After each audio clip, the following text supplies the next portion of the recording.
चौधरी साहब, आपने एक प्रोडिक्शन की थी कि जो पीटीआई के 40 से 30 से 40 एमएनए 9 मई के केसेस में नाअहल हो जाएंगे, और जो अपोजिशन लीडर हैं उमर अयूब खान साहब, उनके खिलाफ भी इलेक्शन कमीशन में रेफरेंस दायर हो चुका है और वो भी 4 तारीख को समाअत के लिए मुकर्रर होगा।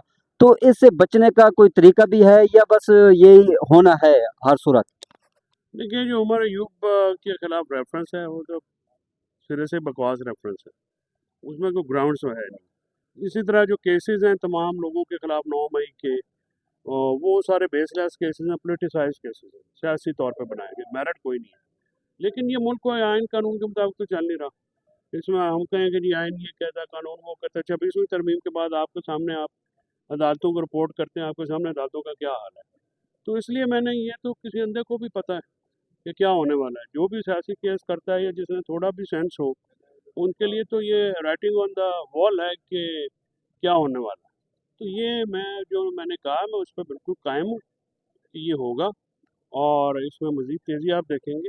इससे देखें, बचने के तरीक़ेकार जो होता है, एक तो अदालती तो तरीक़ेकार कोई नहीं है, और तहरीक वाला मामला जो है वो खान साहब ने कहा है। लेकिन जो खान साहब के बाहर टीम है, मैंने खान साहब को भी कहा कि ये निकम्मी तरीन टीम है। ये देखें ना, समड़याल इलेक्शन कल हुआ है, वहाँ पे आलिया हमजा थी, दूसरे वर्कर्स थे। ये जो लीडरान कराम थे जिन्होंने कमेटियाँ बनाई, वो किधर थे? ठीक है, प्रेस कॉन्फ्रेंस केपी हाउस से होती है, जंग से क्यों नहीं होती? समड़याल पे मौके पे क्यों नहीं होती? लाहौर में क्यों नहीं होती? रैली क्यों नहीं निकलती?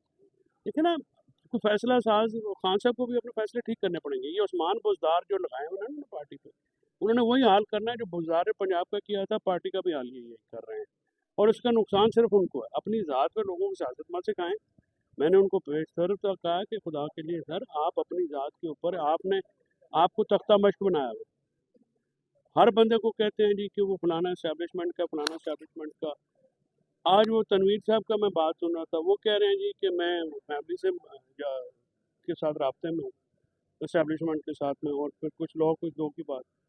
तो फिर ये भी तो वजाहत हो ना कि ये फिर आप उनके साथ बात कर रहे हैं, तो फिर आप बाकियों को क्यों टैग कर रहे हैं?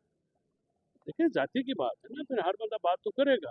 या जिसका कोई लेना देना नहीं है, जिसका कोई मतलब, एक तरफ हम इस्टेब्लिशमेंट को भुगते हैं, दूसरी तरफ हम आपको भुगते हैं, ये तो नहीं हो सकता। अच्छा चौधरी साहब, आपके बयानिए को जो ख्वाजा असद साहब ने उसने बड़ा आसान कर दिया। उन्होंने कहा है कि ये जो संविधान इलेक्शन है, इसका क्रेडिट पाक फौज को जाता है।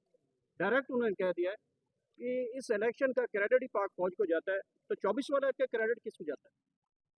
देखिए, ख्वाजा आसिफ की गुफ्तगू का जवाब देना तो वैसे ही वो तो बस हटा गए हैं, बल्कि अब तो वो असिया गए हैं। वो उसकी बातों को सीरियस क्या लेना है? देखिए, फौज जंग जीती है, इसमें कोई शक की बात नहीं, और बिल्कुल भरपूर तरीके से जीती है, और पूरी नेशन ने उसके साथ दिया है। कोई पॉलिटिकल एफिलिएशन किसी किस पार्टी के साथ की कोई इसका लिहाज नहीं रखता। सब ने अपने इख्तलाफात भुला के फौज के साथ खड़े हुए। लेकिन जंग जीतने का ये मतलब नहीं है कि हुकूमत को गैर कानूनीत का या गैर आइनी काम करने का लाइसेंस मिलता है। ठीक है ना, अपने लोगों के साथ भी आप वही तरीक़ेकार करें। मुल्क चलते हैं निज़ाम के तहत, आइन के तहत। आप समझते हैं कि मुस्लिम लीग नून सबड़ियाल इलेक्शन में बुरी तरह आ रही है, बुरी तरह आ रही जितवाया किसने? जितवाया किसने? है। ये जो बैठे हुए फॉर्म 47 जिन्होंने पहले बनाया, ये जो पुलिस, वो तो पंजाब पुलिस का इलेक्शन था, पुलिस अंदर थे, पुलिस डब्बे पड़ते रहे, पुलिस सब कुछ करते रहे। जंग जीतने के बाद ये हालत है। आप ये देखें, जंग जीतने के बाद ये हालत है कि इन लोगों को फॉर्म 47 का इतनी रिगिंग करनी पड़ी है, लोगों को एजेंट बाहर निकालने पड़े हैं। लोगों ने, इमरान खान आज भी रेलिवेंट है, कल भी रेलिवेंट होगा, गुज़िश्ता कल भी रेलिवेंट था। तो ये बातें जो है ना, ये गलत असेसमेंट है। पीटीआई एक आपने इवेंट जो है वो होगा, आप वापस उसी जगह पे आ जाएंगे। तो अकल को हाथ मारें और मुल्क को नॉर्मलाइज करें। मुल्क नॉर्मल नहीं। ऐसा लगता है कि दोनों तरफ तनाव है। एक तरफ कहा जाता है कि पाकिस्तान तहरीक इंसाफ का सोशल मीडिया कंट्रोल होगा तो सीज फायर हो जाएगा। दूसरी तरफ इलेक्शन भी चुराया गया है, तो पाकिस्तान तहरीक इंसाफ ने सीधा सीधा तो इशारे खड़े कर दिए। फिर नहीं, बात ये है कि अगर सोशल मीडिया कंट्रोल से मेरे पर थोड़ी तनकीद होती है, जो जान की बकवास होती है, मैंने तो कभी इंटरेस्ट नहीं लिया। ठीक है, लोग करते रहते हैं, आप क्यों उसमें इतना ज़्यादा परेशान हो? कोई बम मारा है, कोई किसी ने कोई बात की है, सारे आपके साथ यही सोशल मीडिया खड़ा भी तो हुआ था जंग के दौरान। जब आपको ज़रूरत हो तब आपके साथ खड़ा हो जाए, तो फिर आप उसकी अप्रिसिएशन भी करते हैं। और फिर ये तो नहीं हो सकता ना, तनकीद तो होगी। अगर आप अपने काम नहीं ठीक करेंगे तो तनकीद होगी। आप अपने स्कोप से बाहर जाएंगे, अपने आइनी किरदार से बाहर जाएंगे, तो लोग तो तनकीद करेंगे। इंटरनेशनल डायस्पोरा जो है उसके साथ आपने वादा किया, फिर उनके साथ अभी आपने वादा खिलाफी की है, ठीक है। तो ये बातें वो तो नहीं बोलेंगे। इस वक्त जो अगर इंडिया की फॉरेन पॉलिसी को शिकस्त हुई है तो पाकिस्तान जो बैरून मुल्क पाकिस्तानी है उनकी बहुत बड़ी तादाद ने इसमें अपने एफर्ट किए, उसको अंडरमाइन करना और ये करना कि शायद हम कोई आसमानों पे चढ़ गए हैं। ये आसमानों पे बंदा चढ़ता है तो उसी तरह अंग्रेजी में कहते हैं the high you fly the harder you struck, जितना आप ऊपर उड़ते हैं उतनी सख्त तेज़ी से आप गिरते हैं। तो ये बातें समझने की ज़रूरत है। मुल्क को एक नॉर्मलाइजेशन की तरफ लेके जाना चाहिए। और ये हुकूमत जो है ये आज भी अनपॉपुलर है।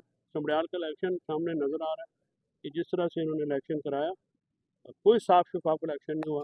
और इलेक्शन कमीशन तो वैसे ही उनके ठन्नी की तरह उनकी जेब में पड़ा हुआ है, जो मर्जी कराएंगे। सर आप जैसे नॉर्मल होने की बात कर रहे हैं, तो इमरान खान के जो बयान पहले आते थे वो ये था कि मुल्क को और अवाम को इस्टेब्लिशमेंट और पीटीआई की ज़रूरत है। फिर इमरान खान ने बयान दिया कि इस्टेब्लिशमेंट आकर मुझसे बात करे, लेकिन अब तो उन्होंने फील्ड मार्शल का नाम ही ले दिया, जो कुछ हो रहा है फील्ड मार्शल। तो ये जो बयान में फिर ये है, इससे फिर सख्तियाँ तो बढ़ेंगी। ये क्यों आया बयान? क्यों है? बीच में 96 दिन तो बयान आया था। तो ये फिर इसकी नहीं, क्या बीच वजह में 96 दिन के बाद बयान आया था, जंग के दौरान का बयान आया था, जंग के बाद कोई बयान आया। तो सिर्फ एक साइड पर ना देखे, तो दूसरी तरफ से भी तो बात होगी, ठीक है ना। अली अमीन ने क्यों क्या वादा खिलाफी वाली ट्वीट की है? कोई मतलब वो सो के उठा था कि उसने ये बात कर दी है? तनवीर को बुलाया था, तनवीर अहमद साहब को क्यों नहीं मुलाकात कराई? बुलाया भी उन्हीं को था कि जी आप आए। ऐसे नहीं होता। आपको अपने मामला दुरुस्त करने पड़े। इमरान खान साहब है 2+2, वो कोई चलाकी चाकी का बंदा नहीं है, ठीक है।